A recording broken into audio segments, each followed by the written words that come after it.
But many haven't read Murray's work. So to answer the question, why should I read Albert Murray? Let's welcome Murray biographer Matthew McKnight and women's studies scholar Marla Brettschneider.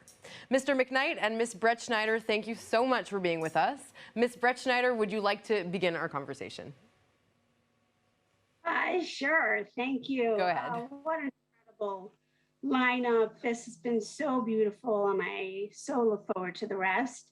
Thank you so much to everybody for bringing us to this day and for including me and the vision that brought us here. So Matthew, really the question for us for right now is, so Matthew is writing a biography of Albert Murray. And, as a political theorist who teaches all sorts of people, and Horace Kalin, a Jewish theorist political theorist who lived around the same time as Albert Murray. And Matthew and I had this interesting conversation about one day we should really think about putting them together, because there are so many crossovers in their thinking, but we don't think they work together at all. But that's not a scholarly, we didn't look into that, but that's our hunch.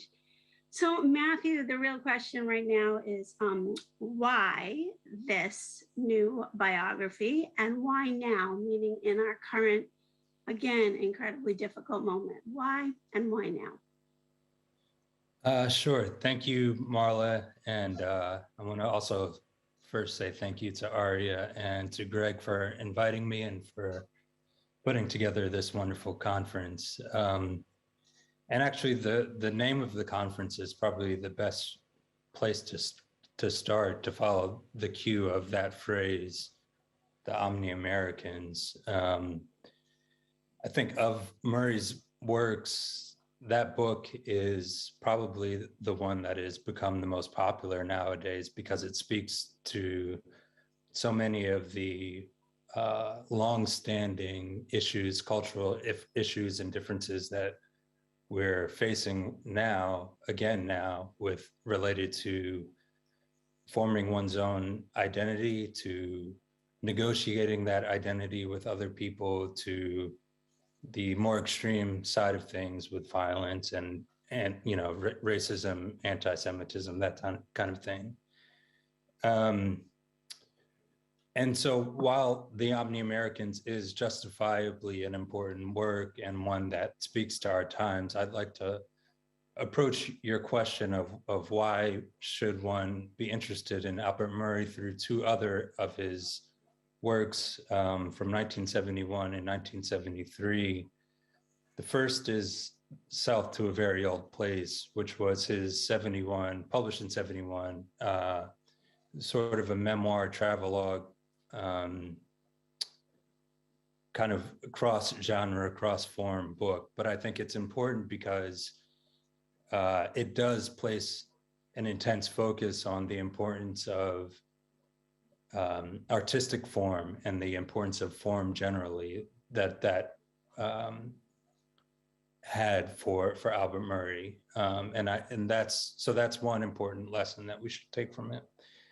Relatedly, from his 1973 book, The Hero and the Blues, we hear more, at least, about the concept of antagonistic cooperation, which was a phrase that Murray learned from the scholar Joseph Campbell. And it's basically, the notion that any two opposing forces, that phrase antagonistic cooperation identifies the dynamics of that relationship, which are that in their opposition to one another, they're actually cooperating to bring the best out of each other.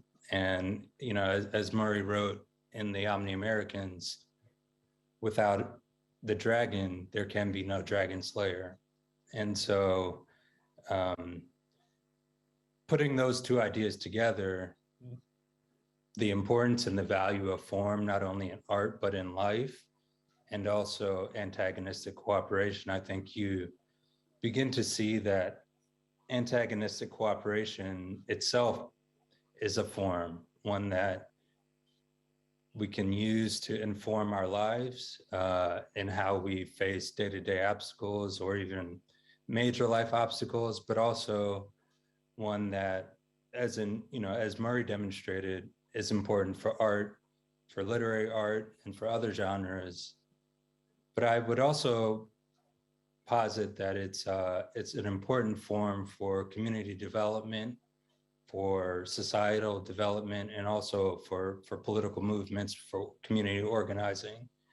It really places the focus on, it, as in Murray's words, how to be heroic in life, how to overcome obstacles, and rise to the occasion, rise above the inevitable stuff that we all encounter in life.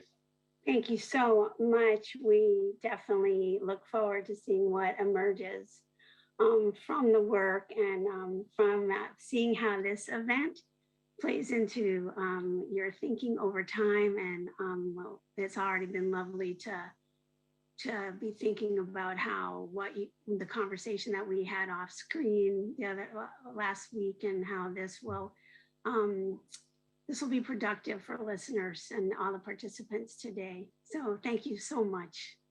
Thank you. Thank you.